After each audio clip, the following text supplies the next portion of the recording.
l'assurance.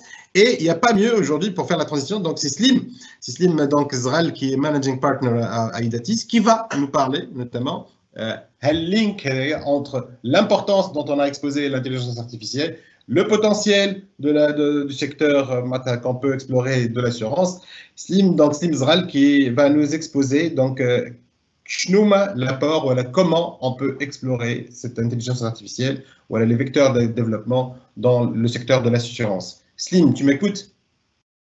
Tu m'entends? Pardon, ça marche? Slim? Oui. Bonjour tout le monde, c'est juste le temps d'activer le micro. Donc, heureux d'être parmi vous.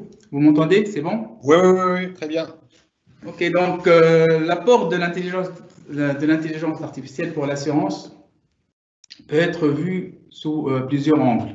On a vu l'angle juridique, technologique, stratégique, contextuel, marché, opérationnel, etc. Aujourd'hui, j'ai choisi de focaliser donc ma présentation sur l'intervention de l'IA dans la chaîne de valeur d'une police d'assurance dans le contexte de la transformation digitale et les spécificités du processus de déploiement d'un outil IA. Donc, durant cette intervention, je vais essayer de présenter quelques repères pour montrer d'une façon un peu sommaire et à travers quelques cas d'utilisation l'apport de l'intelligence artificielle dans le domaine de l'assurance. Donc, l'enjeu de la présentation est de présenter une vision globale, en même temps simplifiée, pour que chacun de vous pourra se projeter depuis sa position. Très bien. Donc, tout d'abord, il est essentiel de rappeler que l'IA est un outil et pas une solution autonome en soi. Et pas une solution, c'est une pièce du puzzle dans le processus de gestion. Donc, l'IA ne remplace pas les humains, contrairement à quelques idées reçues, mais elle sert à étendre sa capacité et augmente la valeur ajoutée. D'accord, ça marche. Donc, je reviens sur l'intervention de l'IA dans la chaîne de valeur d'une police d'assurance. Donc, tout d'abord, il est essentiel de rappeler que ce que j'ai dit, l'IA, c'est un outil, c'est pas une solution en soi. Donc, c'est une partie dans le processus de gestion et on ne remplace pas l'humain comme pensent certains, mais elle sert à augmenter donc la capacité, augmenter la valeur ajoutée par individu. Donc, l'IA peut intervenir au niveau de toute la chaîne du produit, donc depuis la conception, tarification, au niveau de la vente, au niveau des opérations, gestion de sinistres et services clients. C'est important de placer un peu là on a parlé un peu de la digitalisation, c'est important de placer l'IA dans le contexte de la transformation digitale. Donc, globalement, il existe deux chemins qui amènent ou qui conduisent aux outils de l'intelligence artificielle. Il y a deux chemins distincts mais liés pour réaliser ces objectifs de digitalisation ou de transformation digitale. Là, on les voit dans l'écran. Donc, il y a le premier chemin qui est l'automatisation et le deuxième chemin qui est l'analyse. Donc, le premier chemin, c'est l'automatisation, nous mène à remplacer des tâches manuelles, répétitives, à faible valeur ajoutée et parfois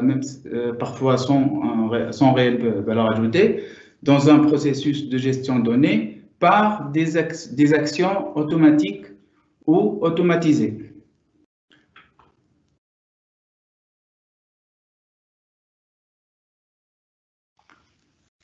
Voilà. Pour le faire, on passe par la standardisation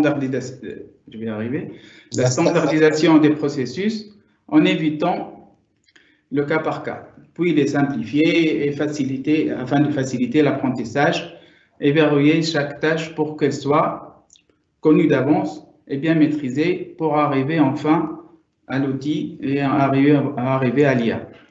On parle dans ce chemin d'automatisation de l'intelligence apprise ou l'intelligence innée. On peut dire que Ce chemin, c'est le premier chemin connu entre la digitalisation et les outils de l'intelligence artificielle.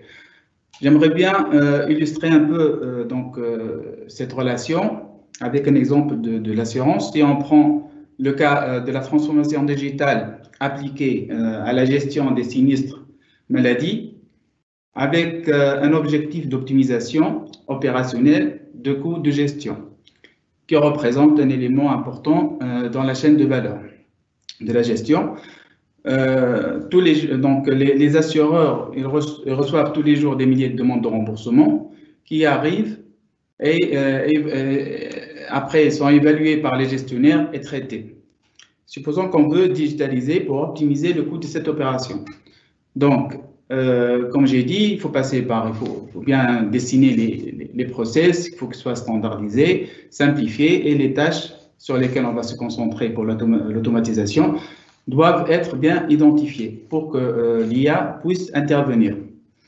Donc, sur le marché, aujourd'hui, il y a deux outils connus pour l'application de l'IA dans ce contexte. Il y a le RPA, la robotisation de tâches, et l'OCR ou NLP récemment appelé, traitement de langage naturel, qui est la reconnaissance de caractère. Donc, il existe des outils dans le monde comme UiPath spécialisés dans le domaine et peuvent vraiment minimiser le coût de traitement des dossiers.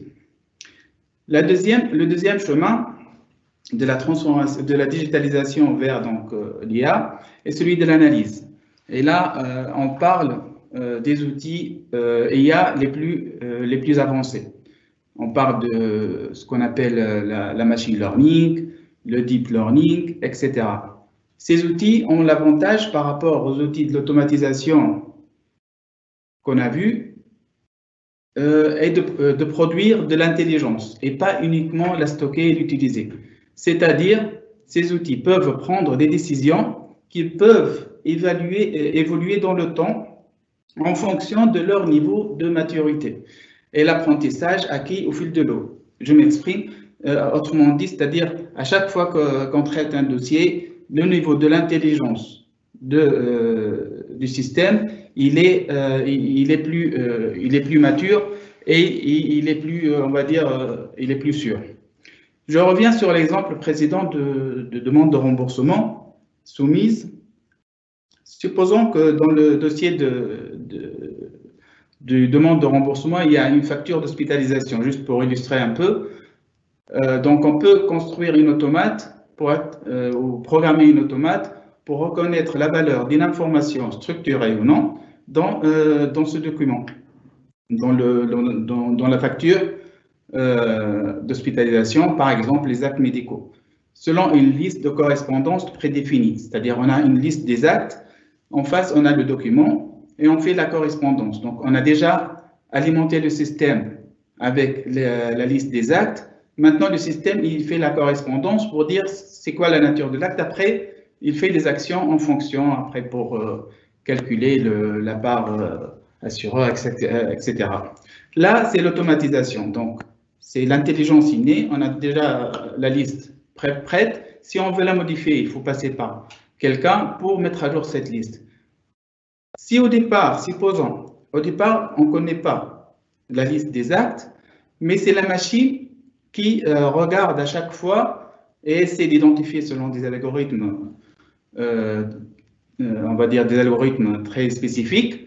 Elle va regarder et peut positionner dans le document à chaque fois qu'il peut identifier si c'est un acte médical ou non. Donc, à chaque fois, il y a une liste de correspondance qui s'auto-alimente. Et là, donc, du coup, la machine, elle apprend à reconnaître les actes sans l'intervention humaine. Là, on parle un peu, juste pour illustrer, de la machine learning. Donc là, c'est un niveau encore plus avancé que l'automatisation. Et si on veut aller encore plus loin, on peut croiser ces informations dans le document, par exemple, qu'on a vu, le document de la facture d'hospitalisation avec d'autres des factures, par exemple, de laboratoire. On peut faire même une cartographie de fournisseurs de santé. Et là, on peut parler un peu, pour schématiser un peu, du deep learning, c'est-à-dire on va plus dans l'intelligence. Donc, deuxième partie, donc, pour faire fonctionner l'IA, c'est bien faire les choses. Avant même le démarrage d'un projet, notamment, il faut choisir le bon projet, partir de l'existant, il faut capitaliser sur le savoir-faire, les compétences et outils en place.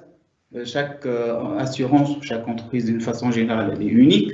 Donc, il faut bien être conscient de l'existant et capitaliser surtout.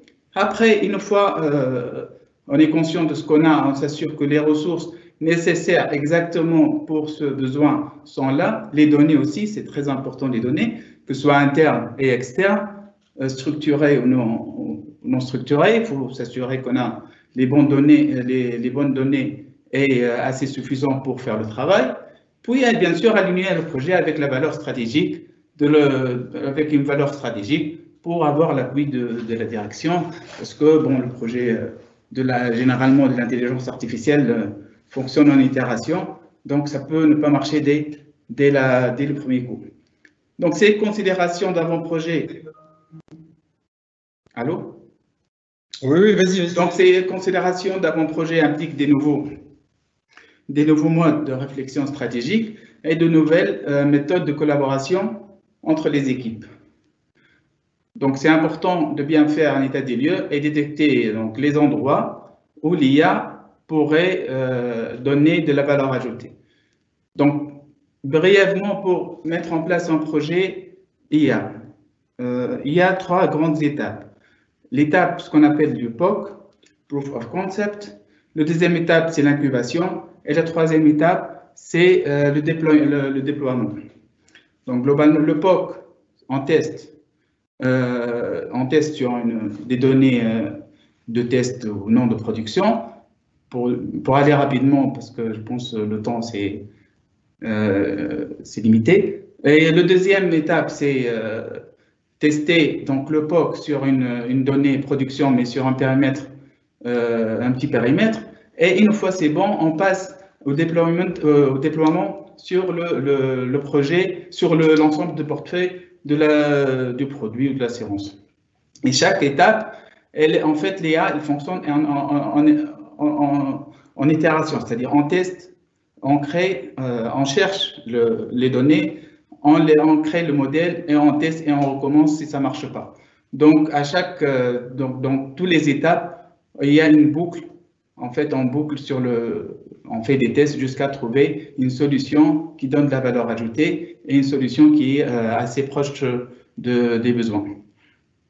Merci Steve. Merci. Je sais que tu as fait de ton mieux pour respecter le temps. On a promis à nos téléspectateurs ou tous les internautes qui se sont connectés, qui sont inscrits, de respecter le timing. J'aime bien la phrase de l'introduction que tu as dit, l'intelligence artificielle, elle est là pour accompagner les compétences au sein de l'assurance et non pas pour remplacer des métiers. Bien au contraire, elle pourra remplacer des tâches qui sont moins nobles et donc ça libérera les personnes à mieux développer ces compétences.